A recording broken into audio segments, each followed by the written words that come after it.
Hello friends, my name is Akshay More. आप सबका स्वागत है आपके अपने एग्जाम गुरु यूट्यूब चैनल पर। आपको हम डेली करंट अफेयर के इंपॉर्टेंट क्वेश्चन करवाते हैं जो आपके गवर्नमेंट एग्जाम के लिए काफ़ी इंपॉर्टेंट होते हैं। आज 18 मार्च 2022 से जितने भी एग्जाम से रिलेटेड इंपॉर्टेंट करंट अफेयर के क्वेश्चन हैं वो आज हम इस वीडियो में डिस्कस करेंगे और हर क्वेश्चन से रिलेटेड इंपॉर्टेंट फैक्ट्स मैं आपको बताऊंगा जिससे आपकी करंट अफेयर की तैयारी काफ़ी अच्छे से होगी। तो पूरा वीडियो ध्यान से देखें। लास्ट में आपके लिए क्वेश्चंस भी हैं जिसका आंसर आप कमेंट सेक्शन में देंगे। इस सेशन की पीडीएफ आपको हमारे टेलीग्राम चैनल पर मिल जाएगी जिसका लिंक आपको नीचे डिस्क्रिप्शन बॉक्स पर मिल जाएगा। और कल के क्वेश्चंस जो हैं, जो मैंने आपको क्वेश्चंस दिए थे, वो क्वेश्चंस के आंसर भी हम आज इस वीडियो में डिस्कस करेंगे। तो चलिए सेशन को शुरू करते हैं। और शुरू करने से पहले अगर आपने हमारी एंड्रॉयड ऐप डाउनलोड नहीं की है तो प्ले स्टोर पर आप लिखेंगे डेली करंट अफेयर और आपको ये हमारी ऐप जो है फर्स्ट नंबर पर मिल जाएगी। 4.6 स्टार रेटिंग है। 10 लाख प्लस स्टूडेंट्स ने इसको डाउनलोड कर लिया है और वो हमारे साथ अपनी प्रिपरेशन कर रहे हैं। इसमें आपको daily, weekly, monthly current affairs के पीडीएफ्स, उनके रिगार्डिंग जीके की क्विजेस भी आपको मिलती है। तो आप क्विजेस भी अटेम्प्ट करके आप अपनी तैयारी चेक कर सकते हैं कि आपकी कितनी तैयारी है, कहां पर आप कमी कर रहे हैं, ताकि आप उस कमी को सुधारें और आप अपना सिलेक्शन लें।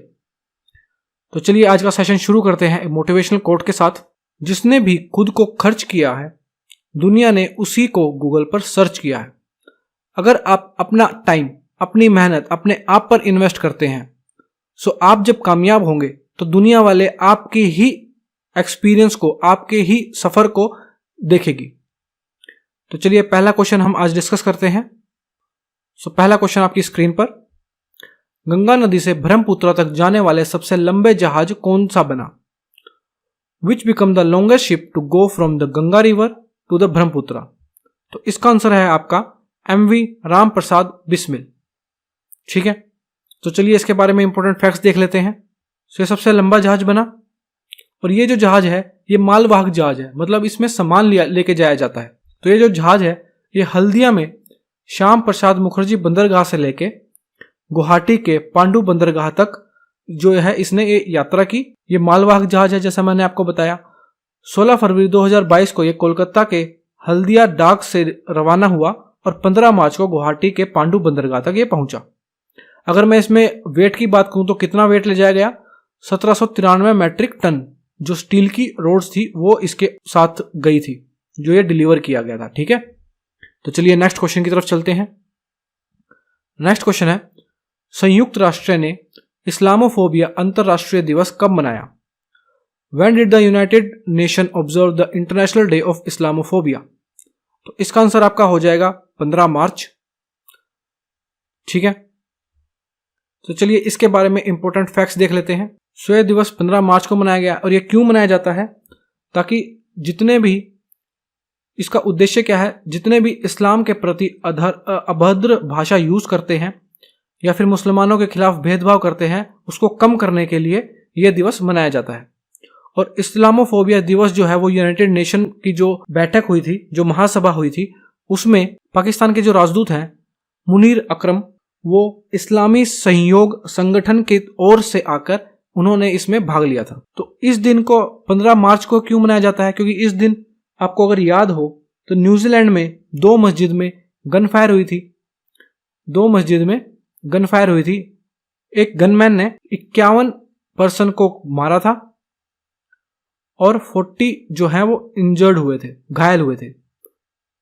ठीक है, तो यूनाइटेड नेशन की अगर मैं बात करूं तो जो इसका मुख्यालय है वो कहाँ है? न्यूयॉर्क में। और इसकी स्थापना एस्टेब्लिश कब हुआ था? ये अक्टूबर 1945 में। तो चलिए अगले क्वेश्चन की तरफ चलते हैं। अगला क्वेश्चन है, लियोनार्ड सेंजा मैगेजिक जो है किस देश में भारत के नए उच्चायुक्त बने हैं? लियोनार्ड सेंजा मैगेजिक जो है become the new high commissioner of India to which country? तो इसका आंसर आपका हो जाएगा मलावी। ठीक है, तो चलिए इसके बारे में इंपॉर्टेंट फैक्ट्स देख लेते हैं। मलावी देश के ये नए उच्चायुक्त बने हैं और जो कृष्ण मूर्ति हैं वो इंडोनेशिया के राजदूत बने हैं नए। इनके अलावा और भी नियुक्तियां हुई हैं जिसमें डेनिस एवगेनेविच एलिपोव जो है वो रूस के जो राजदूत बने हैं। कैमरून डिन मैकेयू जो है कमाना के बने हैं और अब्दर हसन बेगुइरा अल्जीरिया के बने हैं। ठीक है, तो ये इनकी फोटो है। हमारे प्रेसिडेंट रामनाथ कोविंद जी के साथ। तो चलिए अगले क्वेश्चन की तरफ चलते हैं। अगला क्वेश्चन है, भारत का पहला digital water data bank aquarium कहाँ लॉन्च किया गया? Where was the India's first digital water data bank aquarium launched? तो ये कहाँ लॉन्च हुआ? ये आपका कर्नाटका में लॉन्च हुआ। ठीक है, इसके बारे में अब इंफॉर्मेशन देख लेते हैं। तो जो एक्वेरियम है कर्नाटका में बेंगलोर में लॉन्च किया गया है और इसका क्या काम है? इसका काम है प्रबंधक, जो जल प्रबंधक संकट है उसकी समस्या का सटीक और रियल टाइम जो डाटा है वो कलेक्ट करके ये देगा, ताकि इस संकट से हम बच पाएं या इस संकट का समाधान हम कर पाएं। और ये किसके द्वारा बनाया जाएगा? ये बनाया जाएगा एक्वा क्राफ्ट ग्रुप वेंचर के द्वारा। ठीक है, इसको आप ध्यान रखेंगे। तो अगर मैं कर्नाटका की बात करूं तो राजधानी क्या है? बेंगलुरु। और वर्तमान मुख्यमंत्री क्या है? बसवराज एम बोमई। और राज्यपाल कौन है? गवर्नर कौन है? थावरचंद गहलोत। ठीक है, तो चलिए अगले क्वेश्चन की तरफ चलते हैं। अगला क्वेश्चन है, रेजर रेमन का निधन हुआ है, वह एक प्रसिद्ध क्या थे? रेजर रेमन has passed away, what was he famous for? तो वो क्या थे? वो रेसलर थे। ठीक है, तो चलिए इनके बारे में इंफॉर्मेशन देख लेते हैं। तो जब इनका निधन हुआ इनकी 63 वर्ष की आयु थी और इनका दिल का दौरा पड़ने से इनकी मृत्यु हुई। तो ये जो है अपना करियर WWF में हुए स्टार्ट किया था इन्होंने, तो WWF को ही अब WWE बोला जाता है। तो ये 2 बार WWE hall of the fame बने हैं, एक बार 2014 में और एक बार 2020 में। ठीक है, और 4 बार WWE इंटरकॉन्टिनेंटल चैंपियन बने हैं और 2 बार जो है ये WWC के यूनिवर्सल हैवीवेट चैंपियनशिप और USWA की यूनिफाइड वर्ल्ड हैवीवेट चैंपियनशिप भी जीत चुके हैं। अगर मैं इनका असली नाम बताऊं तो असली नाम है इनका स्कॉट हॉल। ठीक है, और इन्होंने अपने करियर की शुरुआत जो है वो 1992 में की थी। तो चलिए अगले क्वेश्चन की तरफ चलते हैं। अगला क्वेश्चन है, CII पश्चिमी क्षेत्र का चेयरमैन किसे नियुक्त किया गया? Who has been appointed as the chairman of CII Western Region? तो इसका आंसर आपका हो जाएगा सुनील चोरडिया। ठीक है, तो चलिए इनके बारे में इंफॉर्मेशन देख लेते हैं। जो ये हैं ये CII के चेयरमैन बने हैं और ये जो चेयरमैन बने हैं ये 2022 से लेकर 2023 तक बने हैं। और जो सुनील चोरडिया सर हैं ये राजरतन ग्लोबल वायर लिमिटेड के चेयरमैन और प्रबंधन निर्देशक हैं। ठीक है, और इन्हीं में ये तो चेयरमैन बने हैं CII के वेस्टर्न रीजन के। और वहीं पर प्रवीर सिन्हा की अगर मैं बात करूं जो कि टाटा पावर कंपनी लिमिटेड के CEO और MD हैं, ये डिप्यूटी चेयरमैन बने हैं इसी रीजन के, पश्चिमी क्षेत्र के। तो CII की मैं अगर फुल फॉर्म की बात करूं तो CII की फुल फॉर्म है कन्फेडरेशन ऑफ इंडियन इंडस्ट्री। ठीक है, तो चलिए अगले क्वेश्चन की तरफ चलते हैं। अगला क्वेश्चन है, किस राज्य के पूर्व राज्यपाल सुश्री कुमुदबेन जोशी का निधन हुआ? Former governor of which state miss Kumudben Joshi passed away? तो इसका सही आंसर हो जाएगा आपका आंध्र प्रदेश। तो चलिए इंपॉर्टेंट फैक्ट्स देख लेते हैं इनके बारे में। तो जब इनका निधन हुआ इनकी आयु क्या थी? 88 वर्ष। और 26 नवंबर 1985 से लेकर 7 फरवरी 1990 तक ये आंध्र प्रदेश राज्य के राज्यपाल रही हैं और 3 बार ये राज्यसभा के सदस्य भी रह चुकी हैं। ठीक है, अगर मैं इनके पॉलिटिकल करियर की बात करूं 1980 से 1982 तक ये क्या सूचना और प्रसारण मंत्री रह चुके हैं, इंफॉर्मेशन एंड ब्रॉडकास्टिंग मिनिस्टर। और अगर मैं इनकी बात करूं 1982 से लेके 1984 तक ये क्या है? Ministry of health and family welfare, स्वास्थ्य और परिवार कल्याण के मंत्री भी ये रह चुकी हैं। उसके बाद ये राज्यपाल बनी। ठीक है, और जो ये जोशी जी हैं ये आंध्र प्रदेश की दूसरी महिला राज्यपाल बनी है। अगर मैं पहली महिला की बात करूं तो वो कौन है? शारदा मुखर्जी। तो चलिए नेक्स्ट क्वेश्चन की तरफ चलते हैं। नेक्स्ट क्वेश्चन है, किसने green hydrogen fuel cell electric वाहन टोयोटा मिराई लॉन्च की? Who launch the green hydrogen fuel cell electric vehicle Toyota Mirai? तो इसका सही आंसर हो जाएगा आपका नितिन गडकरी। ठीक है, तो चलिए इनके बारे में इंफॉर्मेशन देख लेते हैं। तो जो नितिन गडकरी जी हैं, इन्होंने ये जो लॉन्च किया है टाटा मिराई, ये कहाँ लॉन्च की? न्यू दिल्ली में। ठीक है, और ये किस मोटिव से लॉन्च की कि भारत को 2047 तक जो है वो शून्य कार्बन कर दिया जाए। तो इसमें ये हेल्प करेगी। हाइड्रोजन के साथ चलने वाली ये जो सेल है इलेक्ट्रिक वाहन टोयोटा मिराई है। अगर मैं इसकी बात करूं तो ये जो है अंडर पायलट प्रोजेक्ट ये लॉन्च की गई है, और इसका जो अध्ययन और मूल्यांकन जो किया जाएगा वो किसके द्वारा किया जाएगा? वो किया जाएगा Toyota Kirloskar motor private limited और international centre for automotive technology के द्वारा।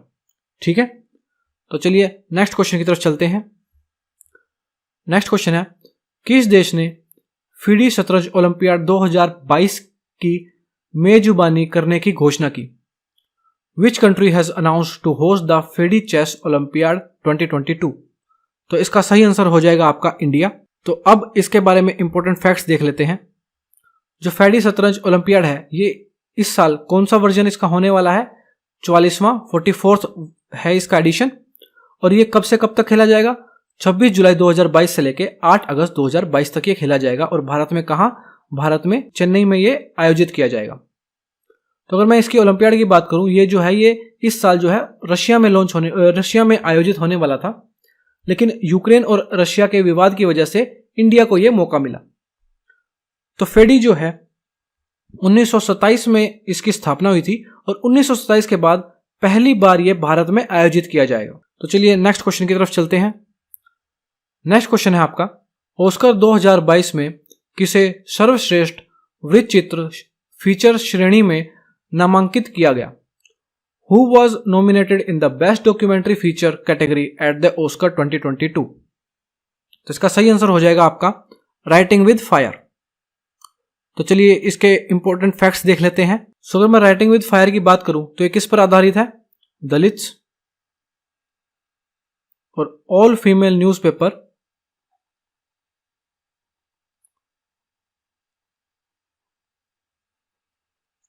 खबर, लहराइयां, इस पर यह आधारित है। तो अगर मैं इसकी बात करूं, ये जो है ऑस्कर में नॉमिनेट हुई है और सनडांस फिल्म के द्वारा इसको अवार्ड भी दिया गया है। ठीक है, तो अगर मैं इसकी बात करूं तो टिकट फिल्म द्वारा यह निर्मित है। और अगर मैं इनके निर्देशक की बात करूं तो वो कौन है? रितु थॉमस और सुष्मित घोष। ठीक है, तो चलिए आगे बढ़ते हैं। तो ये कल के क्वेश्चन है, ऑयल इंडिया लिमिटेड के अध्यक्ष और एमडी पद पर किसे नियुक्त किया गया? तो इसका आंसर था आपका रंजीत रथ। सो अगला क्वेश्चन, किस राज्य में भारत का पहला मेडिकल सिटी इंद्रायणी मेडिसिटी स्थापित किया जाएगा? तो इसका आंसर आपका था Maharashtra. Reliance retail announce the launch of which one instead of big बाजार? बिग बाजार की जगह किसको लॉन्च किया? स्मार्ट बाजार को। बिग बाजार का ही नाम स्मार्ट बाजार कर दिया गया था। तो चलिए आज के क्वेश्चन पर नजर डालते हैं। आज का क्वेश्चन है, चीन देश में भारत के राजदूत के रूप पर किसे नियुक्त किया गया? Who was appointed as the ambassador of India to the country of China? अगला question, which country sign a $1 billion line of credit with India? किस देश ने भारत के साथ $1 बिलियन की क्रेडिट लाइन पर हस्ताक्षर किया? तो इसका आप कंट्री का नाम भी बताएंगे और इनके फाइनेंस मिनिस्टर का भी नाम बताएंगे, क्योंकि मैं ये आपके साथ डिस्कस कर चुका हूं। तो चलिए अगला क्वेश्चन देख लेते हैं। पंजाब राज्य के 18वें मुख्यमंत्री कौन बने? Who become the 18th chief minister of Punjab state? तो इसका आंसर आप मेरे को कमेंट सेक्शन में देंगे। इन तीन के तीन क्वेश्चन का आप मेरे को आंसर कमेंट सेक्शन में देंगे और अगली क्लास में हम ये क्वेश्चंस डिस्कस करेंगे। सो अगर ये वीडियो आपको पसंद आई है तो इस वीडियो को लाइक करना ना भूलें, अपने फ्रेंड्स के साथ शेयर करें ताकि वो भी हमारे साथ पढ़ाई करें और अपना सिलेक्शन लें। इस चैनल को सब्सक्राइब करके बेल आइकन को जरूर प्रेस करें ताकि जब भी कोई भी वीडियो अपलोड हो या कोई भी अपडेट हमें देनी हो तो आप तक टाइमली पहुंच जाए। आप हमारे साथ इंस्टाग्राम और टेलीग्राम पर भी जुड़ सकते हैं। इंस्टाग्राम पर हमारे साथ 37,000 प्लस बच्चे जुड़े हुए हैं, टेलीग्राम पर हमारे साथ 31,000 प्लस बच्चे जुड़े हुए हैं। तो आप भी जुड़कर इन पर्टिकुलर पार्ट का हिस्सा बन के अपनी तैयारी को आगे लेवल पर पहुंचा सकते हैं। और हमारी एंड्रॉयड ऐप को डाउनलोड करना ना भूलें। मार्च की क्विज लॉन्च हो गई है, तो इस ऐप पर आप ये क्विज दे के अपनी प्रिपरेशन चेक कर सकते हैं कि आप कहाँ स्टैंड करते हैं और आपको कितनी और इम्प्रूवमेंट की ज़रूरत है। सो अगर आपको किसी भी टाइप का कैसा भी अगर डाउट है पर्टिकुलर स्ट्रेटजी के रिगार्डिंग, किसी भी सब्जेक्ट के रिगार्डिंग, उसकी प्रिपरेशन कैसे करें उसके रिगार्डिंग, या किसी एग्जाम के प्रिपरेशन के रिगार्डिंग आप कंफ्यूज हैं, या आपको जीएस में किसी भी तरह का कोई भी डाउट है, तो आप मेरे को रीच करने में बिल्कुल हेजिटेट ना करें। आपका कोई भी डाउट होगा मैं आपका सोल्व करने के लिए रेडी हूँ। 24 आवर मैं आपके लिए अवेलेबल हूँ, तो कोई हेजिटेशन वाली बात नहीं है। आप मेरे को कभी भी कॉन्टैक्ट कर सकते हैं। और मेरा सबसे बड़ा मोटिव है आप लोगों का सिलेक्शन करवाना। जितने से जितने ज़्यादा बच्चों का सिलेक्शन हो उतनी ही मेरे को खुशी मिलेगी। तो इस चैनल को सब्सक्राइब करें, इस वीडियो को लाइक करें और शेयर करना ना भूलें। So thank you, have a nice day. पढ़ते रहिए और बढ़ते रहिए और आपका सिलेक्शन जरूर होगा। So have a nice day.